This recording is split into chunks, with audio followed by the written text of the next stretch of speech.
신앙을 하시겠습니다.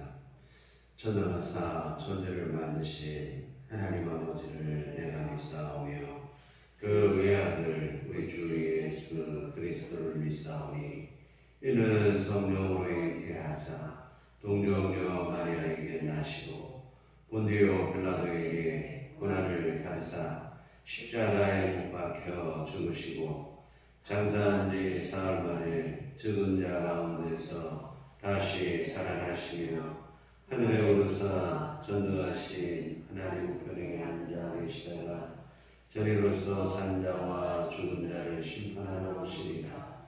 성령을 믿사오며 거룩한 공예와 성도가 서로 교통하는 것과 죄를 사하여 주시는 것과 몸이 다시 사는 것과 영원히 사는 것을 믿사옵나이다. 아멘. 찬송가 305장 찬송가 305장 찬송하시겠습니다.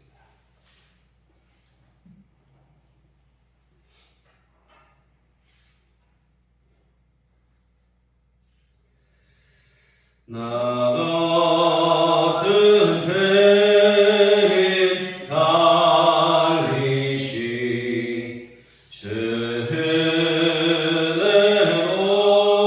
올라와 이로운 생명 찾았고 광명을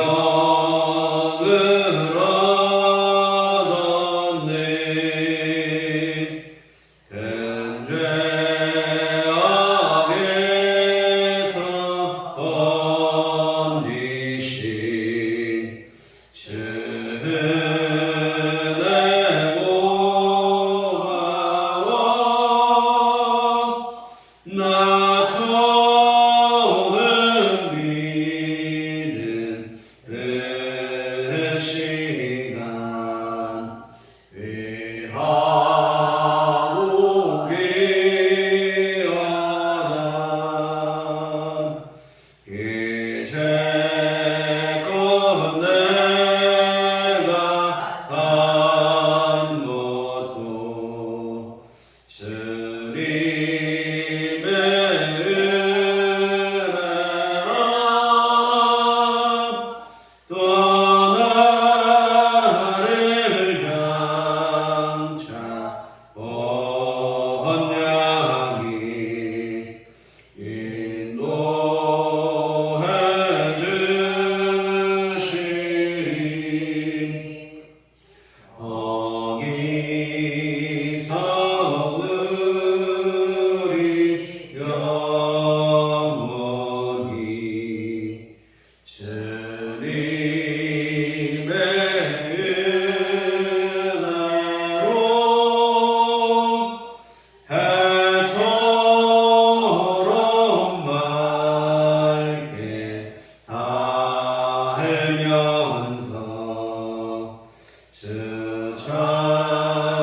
사무엘하 3장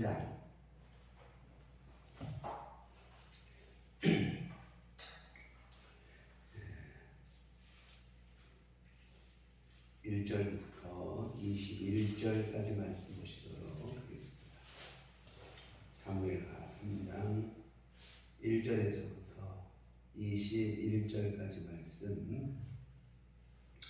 사울의 집과 다윗의 집 사이에 전쟁이 오래니 다윗은 점점 강하여 가고 사울의 집은 점점 약하여 가니라. 다윗이 헤브론에서 아들들을 낳았으되 맏아들은 암논이라. 이스라엘 여인 아히노암의 소생이요 둘째는 길르암이라.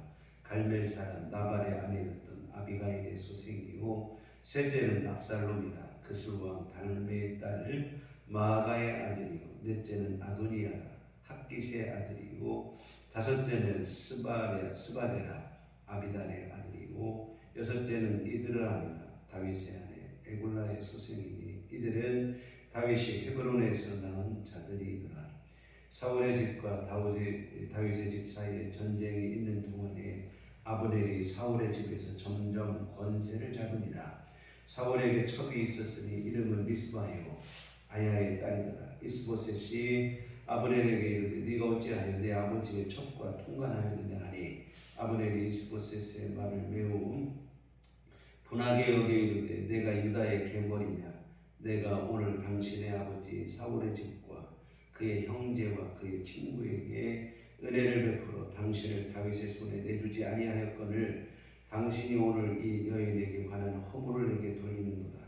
여호와께서 다윗에게 맹세하신 대로 내가 이루게 하지 아니하면 하나님이 아브넬에게 벌 위에 벌을 내리심이 마땅하니라. 그 맹세는 곧 이 나라를 사울의 집에서 다윗에게 옮겨서 그의 왕위를 단에서 브엘세바까지 이스라엘과 유다에 세우리라 하신 것이니라 하며 이스보셋이 아브넬을 두려워하여 감히 한마디도 대답하지 못하니라. 아브넬이 자기를 대신하여 전령들을 다윗에게 보내어 이르되 이 땅이 누구의 것이니까 또 이르되 당신은 나와 더불어 언약을 맺사이다. 내 손이 당신을 보아 온 이스라엘이 당신에게 돌아가게 하리이다 하니 다윗이 이르되 좋다. 내가 너와 언약을 맺거니와 내가 내게 한 가지 일을 요구하노니 나를 보러 올 때에 우선 사울의 딸 미가를 데리고 오라. 그리하지 아니하면 내 얼굴을 보지 못하리라 하고 다윗이 사울의 아들 이스보셋에게 전령들을 보내 이르되 내 처 미가를 내게로 돌리라. 그는 내가 전에 블레셋 사람의 포피 100개로 나와 정원한 자니라 하고 이스보셋이 사람을 보내 그의 남편 라이스의 아들 발데일에게서 그를 빼앗아오매 그의 남편이 그와 함께 오되 울며 바후림까지 따라왔더니 아브넬이 그에게 돌아가라 하며 돌아가니라. 아브넬이 이스라엘 장로들에게 말하 이르되 너희가 여러 번 다윗을 너희의 임금으로 세우기를 구하였으니 이제 그대로 하라. 여호와께서 이미 다윗에 대하여 말씀하시기를 내가 내 종 다윗의 손으로 내 백성 이스라엘을 구원하여 블레셋 사람의 손과 모든 대적의 손에서 벗어나게 하리라 하셨음이니라 하고 아브넬이 또 베냐민 사람의 귀에 말하고 아브넬이 이스라엘과 베냐민의 온 집이 선하게 여기는 모든 것을 다윗의 귀에 말하려고 헤브론으로 가니라. 아브넬이 부하 20명과 더불어 헤브론에 이르러 다윗에게 나아가니 다윗이 아브넬과 그와 함께한 사람을 위하여 잔치를 배설하였더라. 아브넬이 다윗에게 말하되 내가 일어나 가서 온 이스라엘 무리를 내 주 왕의 앞에 모아 더불어 언약을 맺게 하고 마음에 원하시는 대로 모든 것을 다스리게 하리이다 하니 이에 다윗이 아브넬을 보내매 그가 평안히 가니라. 한 지붕 두 가족처럼 지내는 이스라엘의 상황입니다. 사울의 아들 이스보셋을 중심으로 11지파가 뭉쳐있고 다윗을 중심으로 유다 한 지파가 있습니다. 그런데 외형적으로 보면 11대 1로 다윗이 훨씬 작죠. 그런데 세월의 흐름 속에서 작은 다윗은 점점 강성해가고 11지파였던 사울의 집 이스보셋의 세력은 점점 약해져 가고 있습니다. 그러는 중에 사울의 집안의 세력의 판도가 달라지게 됩니다. 사울의 남은 아들 이스보셋이 임금이 되긴 했으나 군대 장관 아브넬이 훨씬 더 힘을 갖고 있는 거예요. 그래서 아브넬이 더 큰 힘을 갖고 권세를 누리고 있는데 이렇게 힘을 얻은 그때에 아브넬이 노골적으로 사울의 아들 이스보셋을 그 권위에 도전을 합니다.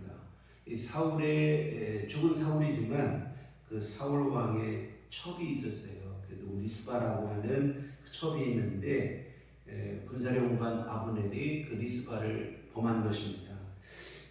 죽은 왕의 부인이나 첩을 취했다는 것은 왕위를 내가 가져오겠다라고 하는 그러한 의지의 표출입니다. 그러자 이스보셋이 아브넬을 불러서 주의를 주는 거예요. 너 왜 우리 아버지의 첩을 통과했느냐 책망을 합니다. 이렇게 불러서 경고를 주면 아브넬이 그 경고를 듣고 수그러들 줄 알았는데 아브넬이 오히려 기세등등하게 나오는 거예요. 네가 오늘 나에게 무슨 말이냐? 다 쓰러져가는 사울의 집안, 내가 너를 세워서 다윗에게서 구원해서 이 한나라의 임금이 되게 했더니 오늘 네가 나를 이렇게 무시하느냐면서 오히려 아브넬이 더 호통을 칩니다. 그러면서 하는 말이 뭐냐면 이 나라를 내가 너에게서 빼앗아서 다윗에게 돌려줘야 되겠다, 이런 얘기를 합니다. 철이기 이스보셋이 기가 막힐 일이죠. 군대 장관이 이런 얘기를 하니까. 그러나 이스보셋은 허수아비에 불과한 임금입니다. 힘이 없어요.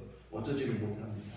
이와 같은 이런 일이 있고 난 후에 군사령관 아브넬이 결심을 하고 다윗에게 이 소식을 전합니다. 내가 온 이스라엘 모든 12지파, 이제 지금 다윗은 유다 지파의 임금으로 있지만 나머지 11지파도 내가 다윗 왕에게 돌아오게 하겠다.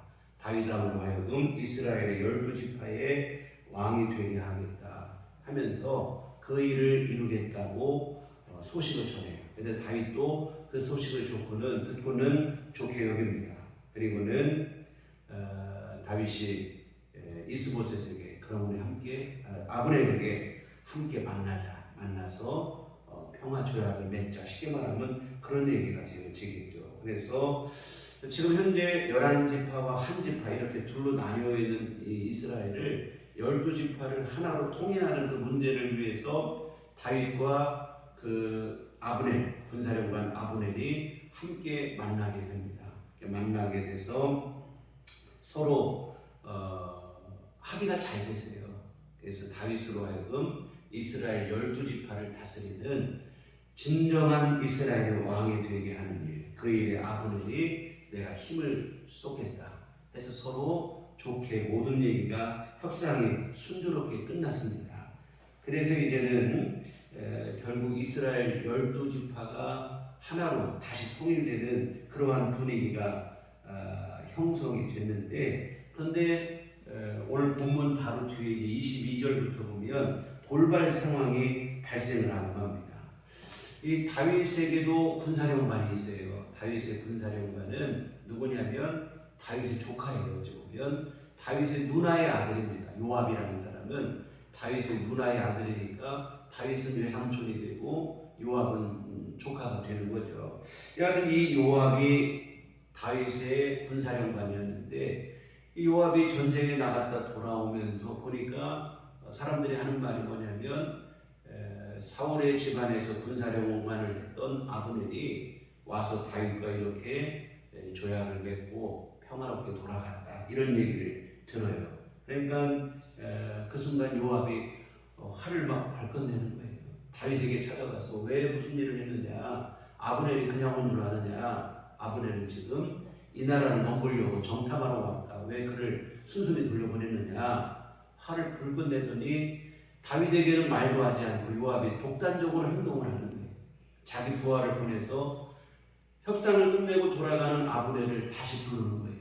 다윗 왕이 부르는 것처럼 했겠죠. 불러가지고 다시 돌아오게 합니다. 다시 돌아오니까 이 요압 장군이 어떻게 하냐면 그 아브넬에게 내가 너에게 조용히 할 말이 있다 하고는 그를 데리고 가더니 방심한 틈에 그를 찔러 죽입니다. 아브넬을 죽이는 거예요. 이렇게 된 것은 우리가 어제 보신 것처럼 요압의 동생이 사실은 다윗과 싸움을 아브넬에게 죽임을 당했죠. 그래서 아사엘이 어제 보신 것처럼 아브넬을 쫓아가다가 아브넬에 의해서 죽임. 근데 사실은 아브넬이 죽이려고 한 건 아니죠. 아사엘이 제가 너무 쫓아오다 보니까 아브넬도 어쩔 수 없어서 죽인 것인데, 여하튼 자기 동생을 죽인 사람이라는 그 사사로운 감정 때문에 사실은 요압이 이 아브넬을 죽인 거예요. 그래서 결국은 뭐냐면 이스라엘 12지파가 하나로 통일되는 좋은 분위기가 조성이 됐는데, 이 요압의 돌발 행동에 의해서 이 분위기가 갑자기 그냥 깨져버리는 거예요. 어떤 소식이 드느냐, 이스라엘 12지파 사람들은 다윗을 다시 생각하는 거예요. 아니, 우리 군사령관을 불러서 서로 하나 되게 하자고 하더니 뒤통수를 쳐서 그를 죽이느냐, 뭐 이런 얘기. 사실은 요압이 죽였지만 요압은 다윗의 부하 장수이고 그러다 보니까 다윗 왕이 혹시 이렇게 한 거 아니냐 이런 소문이 우성하게 퍼지는 거예요. 오늘 본문 뒤에 있는 37절에서 말씀을 보면 이 나라야 온 백성과 온 이스라엘이 내레 아들 아브넬을 죽인 것이 왕이 한 것이 아닌 줄을 아니라. 뭐냐면 다윗 왕이 죽이지 않는 것을 나중에 알게 되는데 그것은 바로 뭐냐면 다윗 왕이 아브넬을 위해서 슬퍼하며 금식하며 애통한 것을 보고 그렇게 했다는 거예요. 그러기 전에는 뭐냐면 다윗이 아브넬을 죽였다, 함께 하나 되게 하자고 조약을 맺더니 뒤통수를 쳤다, 이런 소문이 도는 것은 분명한 사실이에요. 이와 같은 일이 이 지경이 됐습니다. 그래서 결국은 12지파가 서로 하나가 될 수 있는 분위기가 갑자기 이렇게 안 좋아지게 됐습니다. 그때에 다윗이 그런데 지혜롭게 일을 처리합니다. 아브넬의 장례를 잘 치러주는 거예요. 요압에 의해서 죽은 아브넬을 위해서 장례를 치러줄 뿐만 아니라 그를 위해서 슬피 울며 밤이 새도록 금식하며 통곡을 하는 거예요. 이런 다윗의 모습을 보고 사람들이 그제서야 다윗의 진심을 하는 거예요. 아, 다윗이 죽은 게 아니구나, 이거를 알게 되고 진심 어린 행동으로 인해서 오해가 풀리게 되고 돌아섰던 민심이 다시 돌아오게 되고 이렇게 되어집니다. 여하튼 이렇게 해서 결국은 이스라엘의 12지파가 다윗에 의해서 함께 이제 한 나라로 되는 이러한 일이 문제없이 잘 진행이 되어지는데, 여기서 우리가 교훈을 얻을 게 있어요. 요압과 같이 사사로운 감정으로 일을 처리하면 안 돼요. 사람도 잃고 모든 일을 그르치기 십상입니다.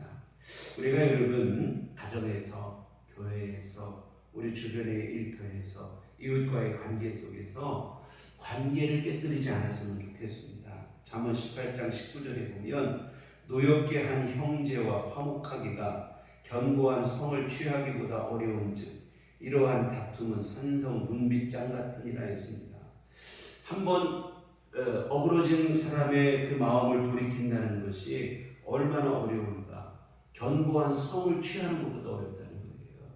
전쟁을 통해서 마중에 난공불락의 성을 함락하는 것보다 사람의 마음을 돌이키는 게 더 어렵다, 이런 얘기인데요. 그러므로 우리가 관계를 깨뜨리지 말고 좋은 관계일수록 우리가 사실은 더 예의를 지키고 조심을 다하는 게 필요하겠죠. 혹시 오해로 인해 깨진 관계가 있다면 오늘 본문의 다윗처럼 진심으로 나가야 돼요. 다소 힘들고 어렵더라도 진심으로 나가면 진심은 통하기 마련입니다. 눈속임이나 위선으로 사람의 마음을 얻거나 되돌릴 수는 없어요. 시간이 걸리더라도 진심으로 나가게 되면 언젠가는 그 진심이 상대방의 마음을 감동하게 하고 움직이게 할 수 있다고 하는 사실입니다. 오늘 다윗도 사실 아브넬이라고 하는 요압 장군에 의해서 이거 그냥 모든 게 다 깨뜨려진 거예요. 분위기가 흐트러지고 모든 문제가 발생을 하고 11지파 사람들의 마음은 다윗을 향해로 왔다가 다시 돌아가고 이런 상황이 됐어요. 그러나 그때의 다윗은 그런 상황 속에서도 진심을 다하는 거예요. 아브넬을 위해서 장례를 치러주고 그를 위해 슬퍼하고 애통하고 진심으로 그러한 일을 했더니 결국은 그 진심이 통하게 돼서 결국 12지파가 하나가 되는 일이 이루어지게 되어지는데요. 항상 우리가 하나님 앞에서도 그렇고 사람 앞에서도 그렇고 진실을 하고 진심을 다하고 그러한 사람이 됐으면 좋겠습니다. 그래서 우리의 언행에 진심이 담길 때 사실은 관계에 문제가 생기거나 어떤 이런 일들이 흐트러지는 일이 아니고 오히려 하나 되고 흐트러진 관계마저도 하나 되는 그런 일들이 이루어지게 되어질 줄 믿습니다. 기도하시겠습니다. 하나님 아버지, 오늘 다윗과 같은 진심 어린 그러한 삶의 자세가 오늘 우리에게도 있게 하여 주시옵소서. 하나님 앞에서도 이웃과의 사람들 속에서도 우리가 진심을 다하게 하시고 진실로 살아가는 사람이 될 수 있도록 도와주시옵소서. 주께서 늘 함께 하시고 우리 안에 믿음을 더하여 주시옵시고 항상 변함없는 믿음으로 살아가는 귀한 삶이 될 수 있도록 이끌어 주시옵소서. 예수님의 이름으로 기도했습니다. 아멘. 하늘에 계신 우리 아버지여, 이름이 거룩히 여김을 받으시오며 나라의 임하옵시며 뜻이 하늘에서 이루는 것 같이 땅에서도 이루어지이다. 오늘날 우리에게 일용할 양식을 주옵시고 우리가 우리에게 죄 지은 자를 사하여 준 것 같이 우리의 죄를 사하여 주옵시고 우리를 시험에 들게 하지 마옵시고 다만 악에서 구하옵소서. 대개 나라와 권세와 영광이 아버지께 영원히 싸움나이다. 아멘. 이렇게 기도하시도록 하겠습니다.